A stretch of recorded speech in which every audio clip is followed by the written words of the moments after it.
Ang kakaibang bagay na ating nakikita sa larawang ito ay hindi lamang basta napulot ni ka-TH sa ibabaw ng lupa.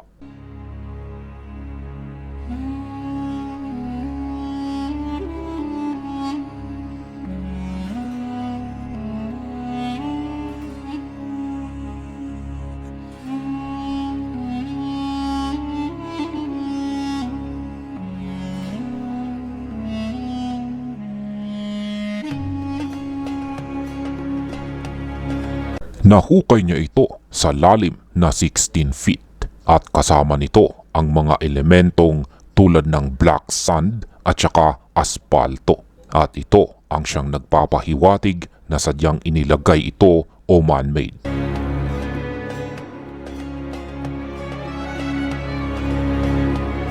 Dito sa mundo ng Yamashita treasure hunting, ang mga sundalong Hapon ay kilala sa paggamit ng mga natural na materyales upang gumawa ng mga palatandaan na tatagal ng mahabang panahon. Kaya ang ganitong klasing bagay ay tinatawag nating confirmation o patunay na ikaw ay nasa tamang direksyon.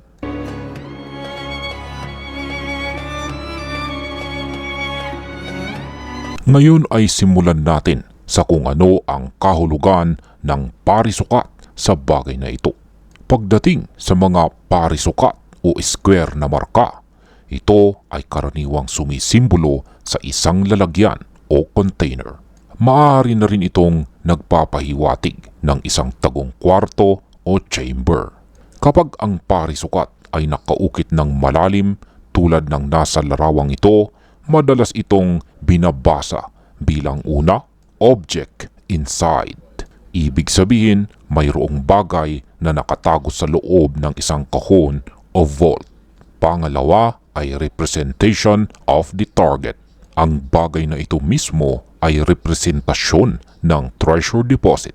Sinasabi nito na ang hinahanap ninyo ay nakakahon o nasa silyadong lalagyan.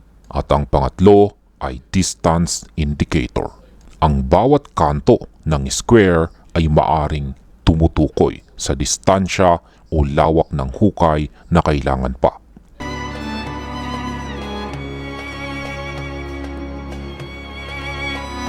Ngayon ay kung pagmamasdan natin itong mabuti, ay mapapansin natin ang isang maliit na tuldok o pit sa loob ng parisukat at ito ay napaka-importante.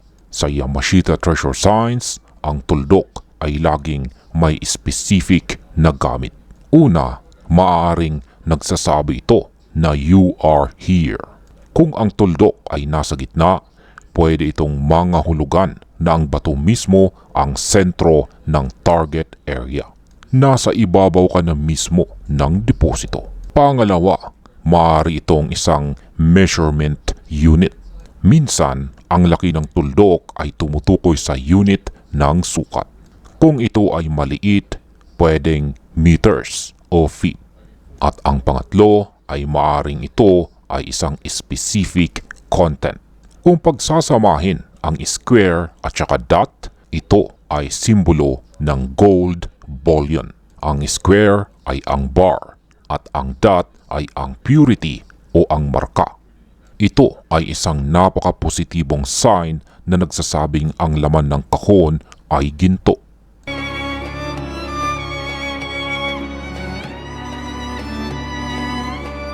Nabanggit ni ka-TH na ang naturang bagay na ito ay mukhang aspalto. At ayon sa kanya ay marami pang ibang mga aspaltong bagay sa paligid nito.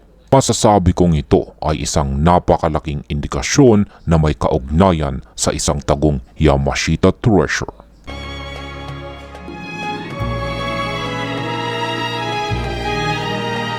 Ang mga sundalong Hapon ay kilala sa paggamit ng tar, aspalto at bitumen upang i-waterproof ang kanilang mga tunnel at saka treasure chambers. Kaya kung naka-encounter kayo ng aspalto sa lalim na 16 feet, ito ay maaring sinyalis ng una ay artificial layering. Ito ay sadyang linagyan ng aspalto para hindi pasukin ng tubig ang tunnel o vault sa ilalim. At ang pangalawa ay sealing agent.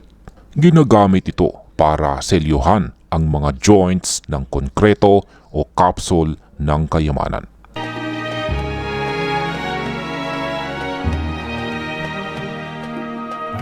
Ang naturang bagay na ito na hawak ni ka-TH ay posibleng piraso ng sealing material na sinadyang lagyan ng marka habang malambot pa ito noong panahon ng digmaan.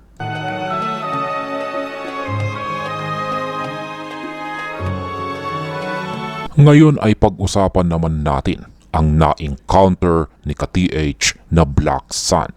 Kapag naghuhukay ka sa isang lugar na pula o kayumanggi ang kulay ng lupa at bigla kang nakatagpo ng layer ng itim na buhangin, una, masasabi kong ito ay tinatawag na foreign soil. Ibig sabihin, lupa ito na galing sa ibang lugar at dinala dyan para maging marka. Pangalawa, ang black sand ay madalas na inilalagay bago ang concrete slab o ang mismong item. Ito ay nagsisilbing filter at saka marker. At ang pangatlo, ang presence ng black sand kasama ng aspalto ay nagpapatibay na man-made ang layer na ito.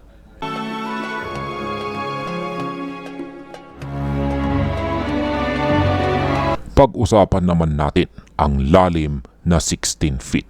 Mga approximately 5 meters yan. At masasabi kong ito ay isang critical depth sa treasure hunting. Sa mga mababaw na deposito, ito ay masasabi kong umaabot sa 10 to 15 feet ay karaniwan talagang makakakita ka na ng mga marka. Ang mga marka na ating nahukay sa lalim na 16 feet ay maaring ang mga ito ay pointer pa lamang at ang item ay maaring mas malalim pa. Pagdating sa mga Japanese tunnels, ang 20 to 30 feet ay karaniwang lalim para sa mga bomb-proof shelters. Kung ang marka na ito ay go down sign, asahan na baka may 10 to 15 feet pa tayong huhukayin bago natin marating ang susunod na layer o ang mismong target.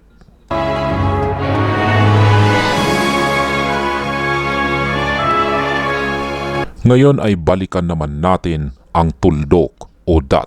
Kung titignan nating maigi ang larawan, parang hindi perfectly centered ang tuldok. Meron itong konting bias sa isang gilid. Ngayon, kung ang tuldok ay mas malapit sa isang side ng kahon, dito ang direksyon ng susunod na marka o ng pinto. Halimbawa, kung ang tuldok ay nasa bandang kanan ng kahon, kailangan nating mag-extend ng hukay papuntang kanan. Kaya napakahalagang maalala natin kung paano nakaposisyon ang bato noong ating nadatnan ito. Nakataob ba? Nakatihaya? O nakatagilid? Ang orientation nito ang siyang magsasabi ng direksyon.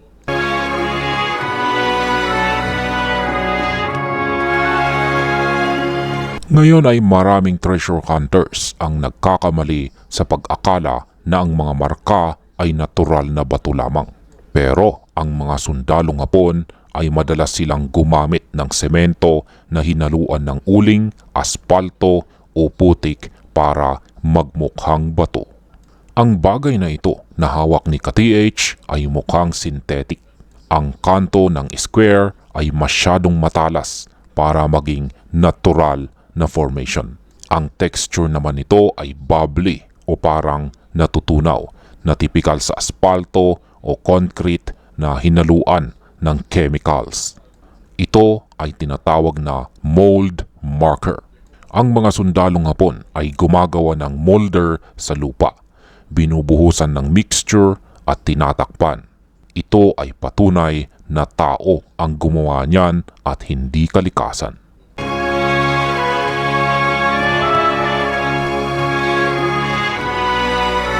Dahil sa nabanggit ni ka-TH ang aspalto at itim na buhangin, kailangan natin na maging maingat sa mga traps o patibong. Maaring may gas trap. Ang aspalto ay pwedeng mag-contain o naglalaman ng methane o iba pang gas kapag nakulob ng matagal. Ang pagbasag sa layer na ito ay pwedeng mag-release o maglabas ng masamang hangin. Maaaring meron na ring water trap. Gaya ng aking nabanggit kanina, ang aspalto ay waterproofing. Kapag binutas ninyo ang layer na ito, posibleng may tubig sa ilalim na naipon. Maliban sa gas trap at saka water trap, ay meron din tayong tinatawag na Z-coat. Kung ang bato ay may iba pang guhit sa gilid na hindi kita sa larawan, tingnan kung may zigzag. Sapagkat ang square na may zigzag ay warning na nagsasabing danger.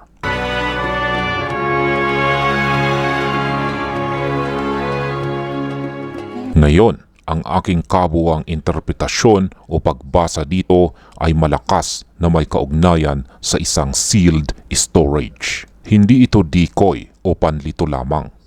Ang effort na ibinuhos para maglagay ng aspalto at saka black sand sa lalim na 16 feet ay masyadong malaki para lamang sa wala. Ang bagay na ito na hawak ni ka-TH ay nagsisilbing head marker o huling paalala bago ang concrete vault. Ang square ang siyang nagsasabing ang hinahanap ninyo ay isang kahon o kwarto na silyado. Kaya ito ay isang confirmation marker na nagsasabing tama ang inyong spot. Ang square ay kumakatawan na rin sa object, maaaring box of gold o goods, at ang tuldok nito ay nagsasabing nandito o malapit na.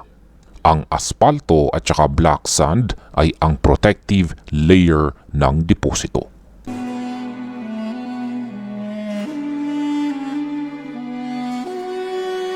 Ang kailangan nating gawin dito ay una, i-check ang orientation. Kaya sana ay natatandaan nila ka-TH kung saan nakaharap ang bagay na ito nang ito ay kanilang nadatnan. Kung ang square ay nakaharap sa ilalim, ibig sabihin nasa ilalim ang kahon. Ang sunod ay mag-ingat sa tubig. Dahil sa aspalto, maghanda ng water pump.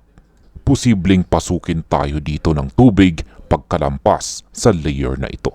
At ang panghuli ay hanapin ang concrete slab.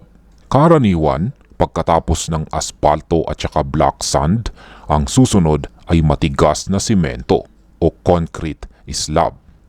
Maaring malalaking bato na rin na naka-arrange. Ipagpatuloy ang pag-iingat. Ang 16 feet na may ganyang signs ay high probability area. Maraming salamat sa panonood at happy treasure hunting sa inyong lahat.